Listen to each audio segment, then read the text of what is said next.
Halo teman-teman semua, bagaimana kabar kalian? Semoga selalu diberi kesehatan dan kesuksesan dalam hidupnya.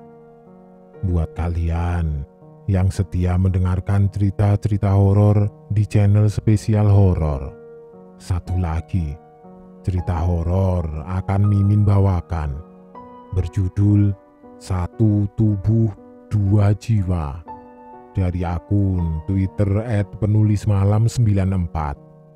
Semoga kalian suka dan terhibur.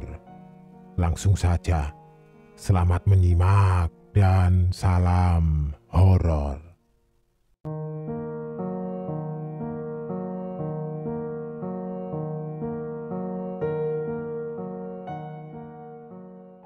Berawal dari sosial media Instagram baru milik Mama. Ia dan Tante Pipik saling berkomunikasi kembali. Tante Pipik sendiri adalah sahabat lama Mama yang sewaktu dahulu pernah bekerja satu kantor bersama. Awalnya Mama lupa akan sahabat lamanya itu.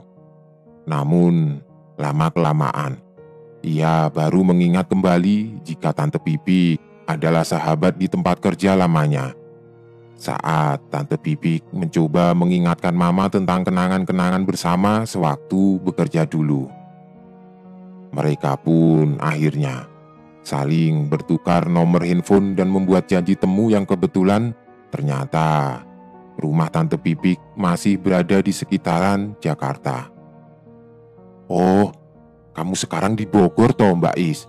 Aku sekarang sih masih tinggal di Jakarta, di rumah suamiku, Mas Indra. Ingat kan, Mbak Is, yang dulu suamiku sering jemput aku di kantor itu loh," kata Tante Pipik. "Oh, iya, ingat aku, Pik, sama suamimu. Ngomong-ngomong, apa kabar kamu sekarang? Nah, anakmu dulu namanya Bagus ya, kalau tidak salah, Pik. Sekarang sudah besar. Ada nambah momongan lagi nggak nih ngomong-ngomong?" tanya Mama. Ada sih, Mbak. Adiknya Bagus. Namanya Julia. Sekarang umurnya sudah menginjak 18 tahun. Ngomong-ngomong, Mbak Is, kalau aku main ke tempatmu, bagaimana? Aku sekalian mau cerita banyak nih. Kangen curhat-curhatan sama Mbak Is. Mbak Is kan sudah seperti kayak mbakku dewe, jawab Tante Pipik. Singkat cerita, mereka pun saling meluangkan waktu untuk bertemu pada hari Sabtu di bulan Maret tahun 2021 kemarin di rumah Mama. Saat itu, Tante Pipik yang sepertinya sudah rindu dengan Mama, ketika bertemu langsung memeluk Mama erat dan mereka berdua terlihat sangat sumringah setelah puluhan tahun tidak bertemu. Perbincangan hangat antara Mama dan Tante Pipik pun mulai mengalir dari mulai pembahasan tentang kabar, kesibukan, dan keluarga mereka berdua satu sama lain. Saat Mama menanyakan tentang anak Tante Pipik, entah mengapa raut wajahnya pun menjadi berubah. Tante Pipik seperti menahan tangis dan suaranya bergetar. "Anakku, Julia, anak yang berkebutuhan khusus, Mbak. Aku sendiri tidak tahu kenapa bisa seperti itu," ucapnya yang tentu saja membuat Mama penasaran. "Maksudnya bagaimana, Pi? Mbak tidak paham maksudmu. Kebutuhan khusus seperti apa?" tanya Mama. "Aku sendiri bingung harus mulai dari mana, Mbak. Rasanya hatiku sakit sekali jika membicarakan anakku Julia dengan keterbatasannya. Menurut psikolog, anakku ini mengalami sakit skizofrenia, sakit mental yang biasanya si penderita akan mengalami halusinasi akut dan bahkan tidak bisa membedakan yang mana real ataupun halusinasinya, serta bipolar, perubahan mood yang ekstrim.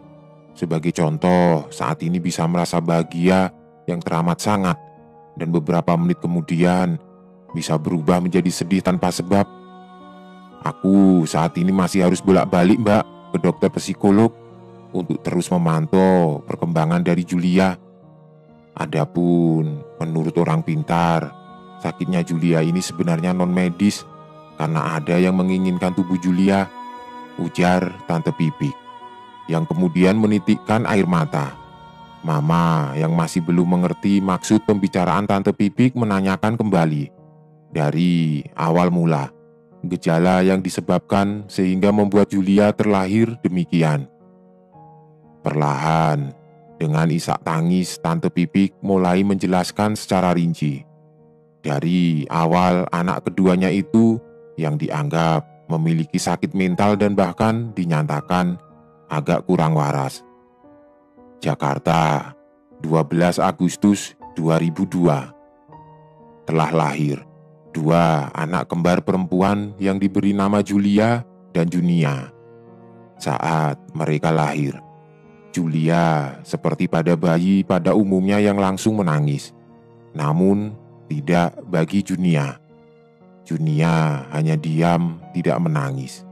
Suhu tubuhnya mendadak dingin dan warna kulitnya pun perlahan pucat membiru. Dokter dan suster langsung memberikan pertolongan pertama untuk Junia. Namun naas, Junia kecil nyawanya tidak bisa terselamatkan. Menurut analisa dokter, Junia meninggal karena mengalami keadaan lemah jantung. Apabila Junia, adik Julia, hidup, keadaannya tidak memungkinkan untuk bertahan lama.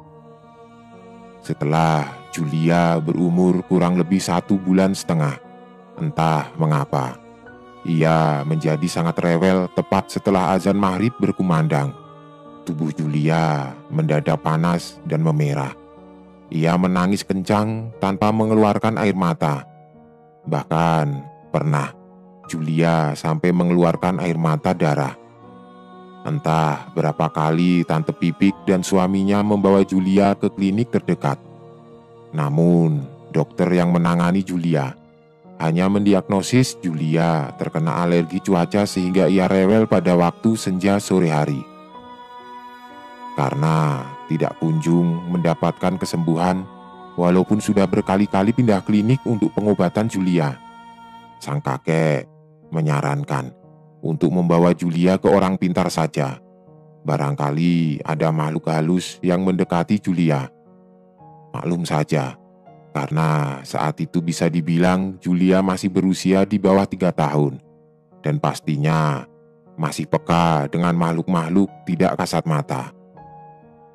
Yang lebih mengejutkan, saat pertama kali Julia bisa mengucap bukanlah kata papa atau mama. Justru Julia berulang kali mengucapkan Dedek atau yang artinya adik. Dan tangan kecil Julia selalu menunjuk ke arah atas sambil berdadah-dadah serta tertawa. Padahal Tante Pipik dan sang suami maupun kakaknya Bagus tidak pernah mengajari Julia untuk menyebut kata tersebut. Sesampainya di tempat orang pintar, Tante Pipik dan suaminya langsung menceritakan apa yang dialami dengan anaknya Julia. Setelah menerawang dan mulutnya merapal-rapalkan bacaan, kemudian si orang pintar berkata, jika ada kembaran Julia yang selalu berada dekat dengannya. Seketika, pernyataan orang pintar tersebut membuat Tante Pipik serta suaminya terkejut. Ia bahkan tidak menceritakan jika Julia memiliki kembaran kepada orang pintar itu. Lalu, bagaimana ya Pak, supaya anak saya ini tidak rewel terus? Tanya Tante Pipik penasaran. Sang orang pintar kemudian membawakan sebuah air dalam botol yang di dalamnya dimasukkan tulisan raja serta kembang 7 rupa untuk dibuat mandi oleh Julia. Sesudah melakukan saran dari orang pintar tersebut untuk memandikan Julia, perlahan-lahan kondisi Julia mulai membaik dan ia tidak lagi rewel saat di sore hari. Berlanjut saat usia Julia menginjak ke 5 tahun. Perilaku Julia mulai aneh lagi. Julia yang sudah mulai aktif bermain dan pandai berbicara, entah mengapa seringkali Ia berbicara sendiri. Tante Pipik yang mulai curiga dengan tingkah laku Julia kemudian berbicara dengan sang suami. Namun, saat itu suami Tante Pipik masih menganggap wajar saja jika anak kecil seumuran Julia ini masih suka berimajinasi dengan khayalannya sendiri. Lama-kelamaan, sejak dari usia 5 tahun itu sifat Julia mulai berubah-ubah. Terkadang, Julia seperti anak kecil pada umumnya yang suka aktif bermain dengan teman sebayanya ataupun bermain mainan miliknya. Tetapi, entah karena sebab apa, Julia bisa yang tiba-tiba menjadi marah-marah tidak jelas dengan membanting-banting barang di sekitarnya. Bahkan sampai menyakiti teman-teman bermain Julia. "Aku bukan Julia, aku bukan Julia," teriaknya berulang kali ketika sedang datang amarahnya. Julia pun menjadi sering menyendiri dan kegemarannya menggambar 2 anak kecil berambut panjang. Saat ia ditanya siapa yang ia gambar, Julia bahkan mengamuk dan berteriak-teriak kembali. "Mas, ini anak kita Julia kok sifatnya semakin aneh ya.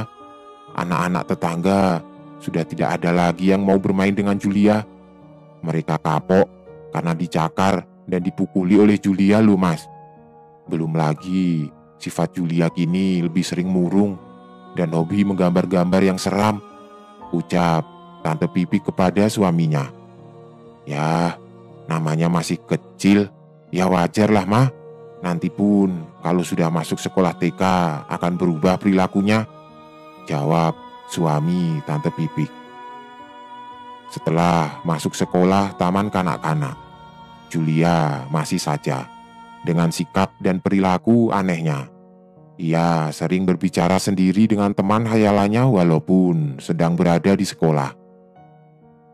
Guru-guru lainnya yang penasaran dengan tingkah aneh Julia menanyakan kepada Julia, ia sedang berbicara dengan siapa. Julia langsung menjawab gurunya jika ia sedang bermain dengan adiknya, Junia. Oh iya, sampai pada usia 5 tahun ini Julia sama sekali tidak pernah tahu kalau Julia punya adik kembar yang sudah meninggal, yaitu Junia. Akhirnya, Tante Pipik dan suaminya langsung membawa Julia untuk kedua kalinya ke orang pintar yang sama.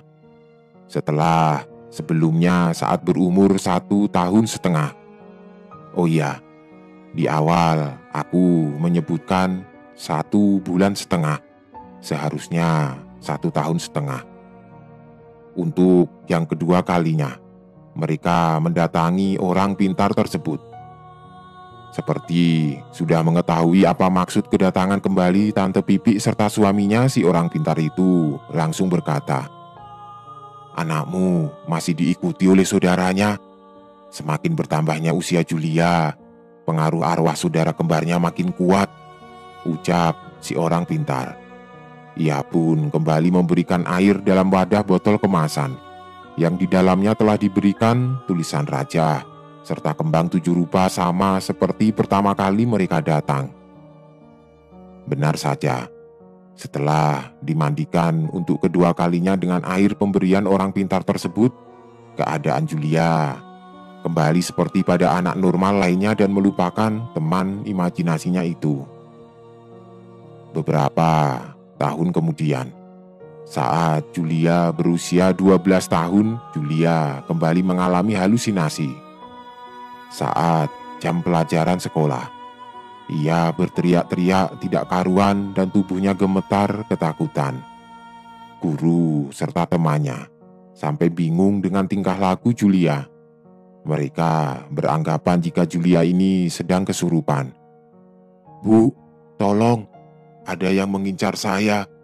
Ada yang menginginkan saya mati," ucapnya terus berkali-kali sambil menunjuk ke arah sudut ruang kelas. Saat itu keadaan kelas menjadi riuh. Dan karena peristiwa tersebut Julia enggan untuk kembali masuk ke sekolah karena malu. Julia kemudian dijelaskan oleh Tante Pipik dan suaminya jika ia sebenarnya memiliki kembaran, namun telah wafat. Bisa jadi arwah adik kembarnya itu yang selalu meneror Julia. Ketika mereka kembali ke orang pintar yang pernah beberapa kali menyembuhkan Julia, namun naas, Pak Darmai, nama orang pintar tersebut, telah meninggal. Julia sempat dibawa ke beberapa orang pintar lainnya untuk disembuhkan, bahkan sampai dengan ruqyah. Tapi entah mengapa, keadaannya tidak juga kunjung membaik. Julia bahkan semakin sering ditampakkan oleh perwujudan adik kembarnya Junia. Lambat laun, ia pun seperti sudah terbiasa melihat bayangan sang adik. Julia remaja menjadi sangat aneh dan seringkali hilang kendali. Ia bisa tertawa-tawa sendiri dan bahkan tiba-tiba malah marah tidak jelas. Entah berapa kali, sewaktu Julia menginjak jenjang pendidikan SMP, ia harus berpindah-pindah sekolah karena sifatnya yang aneh. Beberapa teman Julia bersaksi, jika seringkali ada kejadian di luar nalar. Sebagai contoh, di saat yang bersamaan, Julia bisa terlihat ada di dua tempat berbeda. Sebut saja namanya Arum, teman sekelas Julia yang sedang mengerjakan tugas kelompok di rumahnya sendiri. Namun di waktu bersamaan, Dayani pun mengaku jika ia sedang bersama Julia di rumah Dayani. Yang lebih fatal, Julia bahkan seringkali menyakiti dirinya sendiri dengan menyayat-nyayat tubuhnya dengan menggunakan silet. Tatapan mata Julia menjadi lebih sering kosong dan berperilaku bak orang tidak waras. Ia tidak ingat siapa dirinya, orang di sekelilingnya, namun ia hanya memanggil-manggil nama Junia. Keadaan mental Julia yang semakin parah membuat ia harus merelakan pendidikan terhenti sampai di bangku SMP. Di rumahnya, Julia pun sempat beberapa kali dipasung tangannya agar tidak menyakiti diri sendiri. Sampai pada akhirnya, Tante Pipik diberi saran untuk berobat ke dokter spesialis saraf serta dokter psikologi. Beberapa bulan Julia berobat medis. Ada perubahan baik di diri Julia. Ia menjadi agak lebih tenang dan tidak menyakiti diri sendiri. Julia pun sedikit demi sedikit mulai kembali mengingat kakaknya Bagus dan kedua orang tuanya. Pasungan Julia pun sudah bisa dilepaskan. Tetapi saat Tante Pipik dan suaminya menganggap Julia mau sembuh, tidak disangka-sangka ia berlari ke arah jalan dan menabrakkan dirinya ke pengendara sepeda motor. Beruntunglah ia masih selamat, dan pengendara sepeda motor itu hanya luka kecil saja. Saat Julia ditanya apa yang membuatnya ingin menabrakkan diri, Julia berkata, jika adiknya, Junia, menginginkan ia untuk segera mati. Julia pun berucap jika ketika ia sedang tidak sadar, ia merasa arwah Junia memasuki tubuh Julia untuk membuat kegaduhan. Junia senang jika Tante Pipik serta suaminya memperhatikan dirinya dan tidak menganggap sang adik telah meninggal karena raganya masih bersemayam di tubuh Julia. Hal tersebut menyebabkan Tante Pipik konsultasikan kepada dokter, namun tidak satupun dokter, baik dokter saraf ataupun psikologi, yang mempercayai ucapan Julia. Sang dokter mendiagnosis jika Julia mengalami skizofrenia dan bipolar akut. Alhasil, dokter memberikan Julia obat penenang terus-menerus yang pasti akan menambah pengaruh buruk untuk mental Julia karena efek samping dari obat tersebut. Setelah dibawa ke banyak orang-orang pintar pun, tidak ada satupun yang bisa menyembuhkan Julia. Mereka berucap jika arwah sang adik sudah berada lama di tubuh Julia yang menyebabkan sulit untuk diusir. Tutup cerita Tante Pipik. Mama kembali menanyakan bagaimana keadaan Julia saat ini dan Tante Pipik menjawab jika keadaan Julia agak sedikit membaik, namun masih dengan pengawasan dokter. Sewaktu-waktu, jika tidak ada yang menunggui Julia di rumah, tangan Julia pun masih tetap dipasung sampai dengan sekembalinya orang rumah. Tante Pipik pun mengaku, terkadang ia sangat merindukan anaknya itu bisa menjadi gadis normal seperti pada usia sebayanya yang ceria dan energik. Namun, kenyataannya, Julia hanya bisa tertunduk lesu seperti seonggok daging yang diberi nyawa. Julia pun seringkali menangis untuk mengharapkan kematiannya saja. Karena sejujurnya ia pun sudah lelah arwah adik kembarnya selama bertahun-tahun menerornya. Seketika, mamaku ikut mengeluarkan air mata. Ia paham bagaimana rasanya seorang ibu yang melihat langsung anaknya mengalami sebuah ujian yang menyakitkan. Akhir cerita, saat ini Julia masih tinggal bersama orang tuanya. Namun, ada pun wacana jika Julia akan dibawa ke rumah sakit jiwa. Hal tersebut karena jika Julia tinggal di rumah sakit jiwa, ia tidak perlu sampai harus dipasung, dan mungkin akan ada banyak orang-orang yang bisa mengurusi Julia lebih baik daripada di rumahnya.